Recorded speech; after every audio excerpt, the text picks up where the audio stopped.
It's tough being a business owner sometimes, you know what I mean? You got to go above and beyond every single day because it's yours. You know what I mean? Nobody else is going to take care of your business the way you're going to take care of. I'm part owner of a small dumpster company. And even though I'm grateful for where I'm at right now, I am. I thank God every day. But, I don't see myself doing this forever. But to be honest, what I really want to do is own some type of business online. I've been doing YouTube content for about the past 2 years. Really just dabbling, haven't really had no traction because I haven't found exactly what my calling was. And then it snapped to me. I've always been in some type of service to people. I mean, I've worked in factories.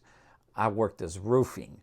I did roof glazing. Trust me, roof glazing is a thing. I'll tell you about that on a different video. I was a massage therapist. I flipped houses. And now I own a garbage company. Isn't that a crazy resume? But what I've learned along my journey is that once I applied myself to any one of these things, I was able to succeed. Imagine that, a licensed massage therapist, and then I'm a dumpster company owner. I mean, that's way far apart. So I figured if I apply myself to this, I can do it. But there's one special part that I need for this to work. You see, I came up with this idea of Digital, a media company that helps people create their own courses and helps people on their content journey, Contentpreneur. And this way I could still fill that need to serve people. But I want you to be part of it.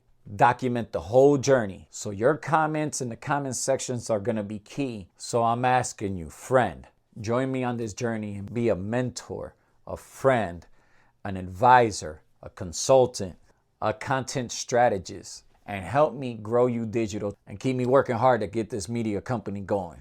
So this video is officially the start of Digital. Hit that subscribe button and I'll see you on the next one.